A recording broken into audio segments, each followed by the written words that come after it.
Speech off. Hi guys, welcome back to my channel. So I'm here to do the first half of what I added to Goodreads for the first half of July. That was weirdly said, but okay. Anyway, I don't have too many books, surprisingly. Last month I had a ton, so that could be a good thing. So this should go quickly. Much quicker than my last video, which was my mid-month wrap-up, which I thought was going to go, quickly because I had a bunch of DNFs. But no, I ramble as I'm rambling now, so let's just do this. So the first book I have on here is Stella Diaz Has Something to Say by Angela Dominguez. I heard about this through Chloe from Always Booked. She was reading the series with her kids. It's about a bilingual child who's Mexican-American, like me. And like me, she doesn't really feel like she speaks enough Spanish to fit in with her Mexican family. But unlike me, she also feels like she doesn't speak English well enough to mix in with the Americans.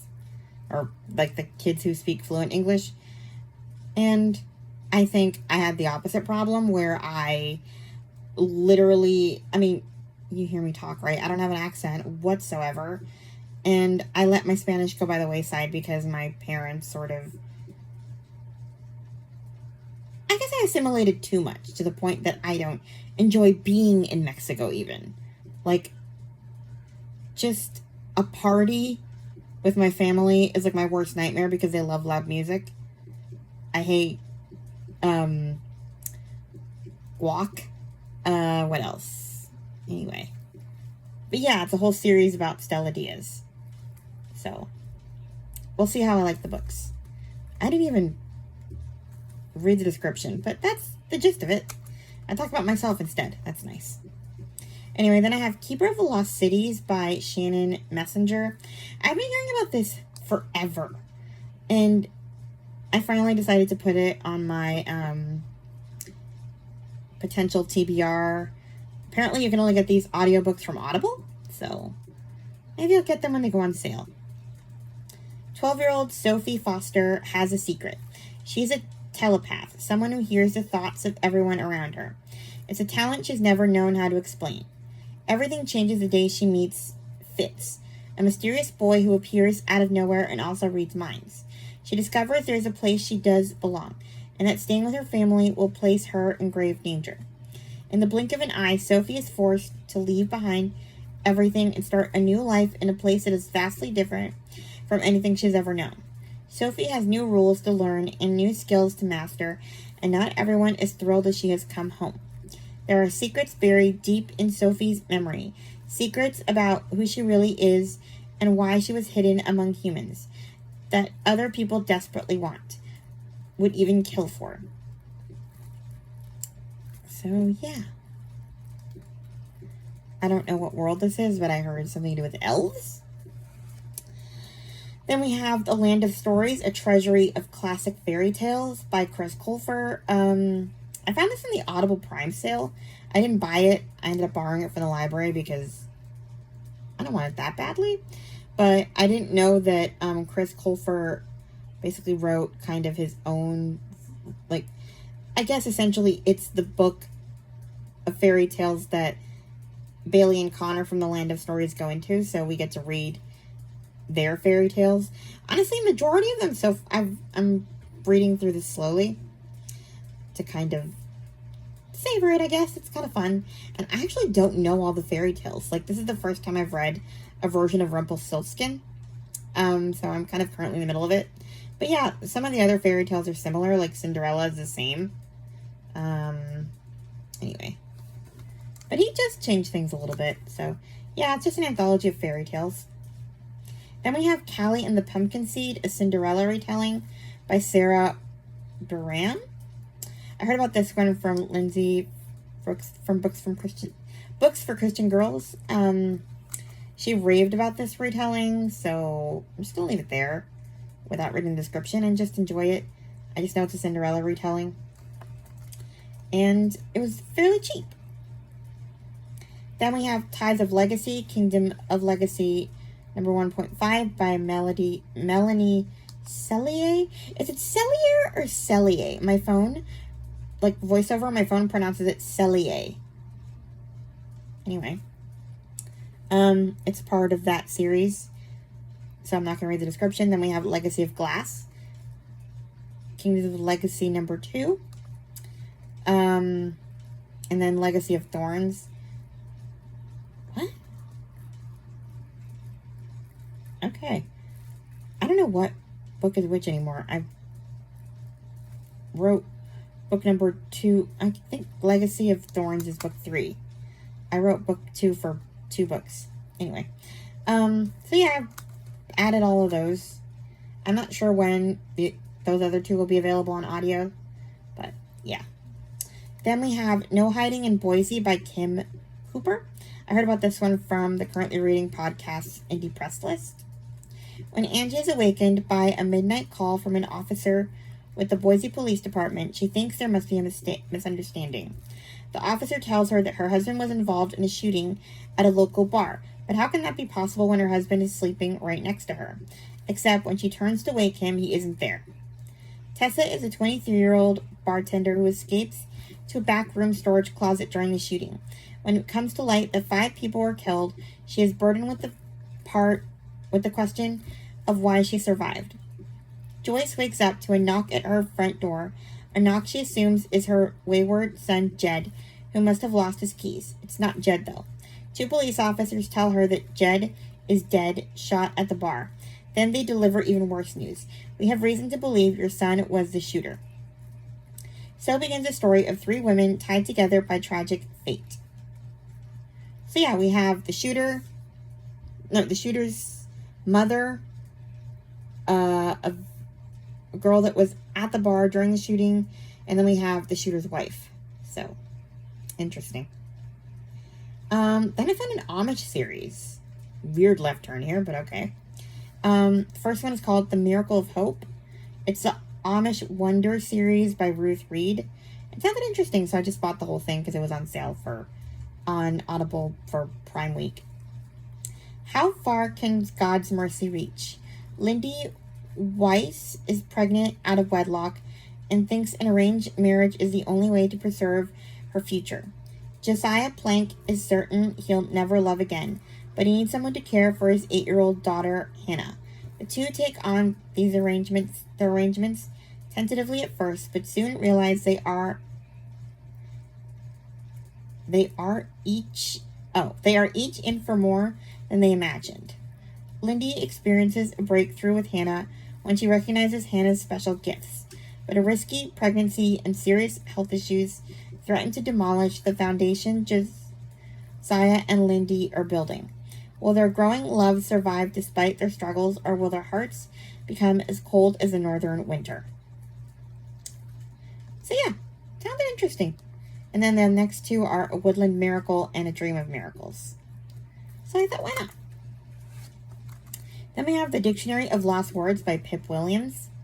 In 1901, the word bondmaid was discovered missing from the dictionary, I assume. There's a blank space here. Weird Goodreads. This is a story of the girl who stole it. Esme is born into a world of words. Motherless and irrepressibly curious, she spends her childhood in the scriptorium, a garden shed in Oxford where her father and a team of dedicated lexicographers are collecting words for the very first Oxford English Dictionary. Esme's place is beneath the sorting table, unseen and unheard. One day, a slip of paper containing the word bondmaid flutters to the floor. Esme rescues the slip and stashes it in an old wooden case that belongs to her friend Lizzie, a young servant in the big house. Esme begins to collect other words from the scriptorium that are misplaced, discarded, or have been neglected by the dictionary men. They help her make sense of the world. Over time, Esme realizes that some words are considered more important than others, and that words and meanings relating to women's experiences often go unrecorded. While she dedicates her life to the Oxford English Dictionary secretly, she begins to collect words for another dictionary, the Dictionary of Lost Words. So, yeah, interesting. Then we have The Lawyer and the Laundress by Christine Hill Sunce. Heard about this one from book lover Amanda. Lawyer James Kinney isn't looking for love, and laundress Sarah O'Connor doesn't want to be found. When their paths cross in a British colony on the brink of rebellion, a marriage of convenience may be their best hope of survival. And yeah, there's a kid in this, so why not? Then I have a nonfiction book. I'm not sure if I'm actually going to keep this on my TBR because I can't find a Braille copy and I cannot do nonfiction on audio. Anyway, it's called On Book Banning, or How the New Censorship Consensus Trivializes Arts and Undermines Democracy by Ira Wells. Sounds like an interesting book, but a book that I would need to read to understand. Then we have Splendid Little Schemes by Robin Strong. I heard about this one from the Currently Reading podcasts. It's not a pyramid scheme. It's an opportunity for revenge. Victoria Sterling is living her dream life in Splendor Springs, where Mormons, mommy bloggers, and MLMs reign supreme. The flawless influencer only needs one more recruit to reach the top of Purematics. But when she targets Anna Price, she unknowingly threatens her picture-perfect life. So, yeah. I'm not sure what this means. Anna's gonna crash some MLM or something? I don't know. They say it's good, so why not? Then we have a new Maggie Hartley book coming out. She's one of the foster care authors that I read. They write like books about the different kids they take care of. So this one's called Don't Leave Me Here, and it's about a 13-year-old girl who gets kidnapped by her mother and who doesn't want to be with her dad. So the question is, should you kidnap your own kids, I guess? It's coming out August 14th. Then we have Her Summer Refuge by Gabrielle Meyer. I heard about this one from Oshina. It's kind of funny because some of her romances are available through Bookshare and Braille, but they're not on audio, and all of the Timeless books are on audio, but I can't get them in Braille anywhere. It's weird. And anyway, this one sounded fun. She needs his help to start over, but can she earn his trust? Jobless and alone, mom-to-be Jessa Brooks returns to the resort she once called home, only to find the man she left a decade before. New owner Will Madden offers his pregnant ex a cabin, a job, and a silent vow to keep his distance. But obviously it's not going to work because it's a romance, so yeah. Anyway, I got it for free, so, you know. Then we have The Summer of You and Me by Denise Hunter, another Oshina pick. I haven't been interested in anything Denise Hunter writes because a lot of it seems like enemies to lovers, or like there was this one book, I think it was called Harvest Moon, that I almost considered reading. It was like a couple that was broken up or divorced or something, and they have taken a few kids, and they have to work together and they fall back in love. And I'm kind of like, I don't know. I feel like most of the time, books where they break up or divorce, I feel like you left them for a reason, and I'm 90% of the time not interested in watching them reconcile. So, like, I don't know. We'll see. Or if they're, like, really hating each other. But this one doesn't sound like it. This one is about a single mother. Okay. Maggie Reynolds is finally ready for love again.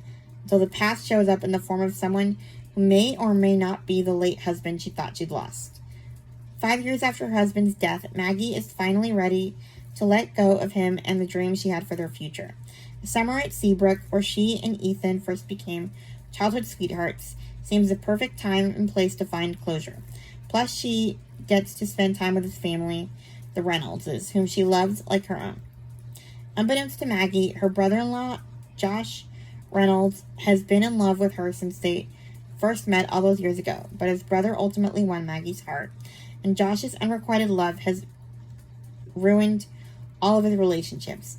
If Maggie is ready to move on, then Josh is ready to lay it all on the line and come clean about his true feelings for her. But his plans soon get put on hold when, shortly after Maggie returns to Seabrook, she runs into a man who could pass for Ethan's twin, but he disappears into the amusement park crowd before she can confront him. So it sounds like a mystery and also a love story. I actually don't mind this kind of love story because, one, husband is dead, and it's been like a good amount of time, so she's ready to move on. And two, her new love interest isn't chasing her necessarily, which I appreciate. There's nothing less attractive in a romance for me than a persistent guy who's like, you know you want to date me. You know you want to date me. No, I want to punch you in the nose. Go away. People find that just like adorable, and I just, ugh. See, romances have to be perfect, or I just hate them. Anyway, the last book we have is another nonfiction, Ordinary Time, Lessons Learned by Staying Put by Annie B. Jones. I heard about this one from Krista from Books and Jams. She got it for her birthday. And yeah, that one is a sort of, I guess, self-help type book. Annie B. Jones is the host of the book podcast From the Front Porch. I haven't listened in a while, but I don't know. This book sounds good. Anyway, that's everything I added in the first half of July. So we'll see what I get in the second half. Please like, comment, and subscribe, and I'll talk to you guys in my next video. Bye. Stop recording video.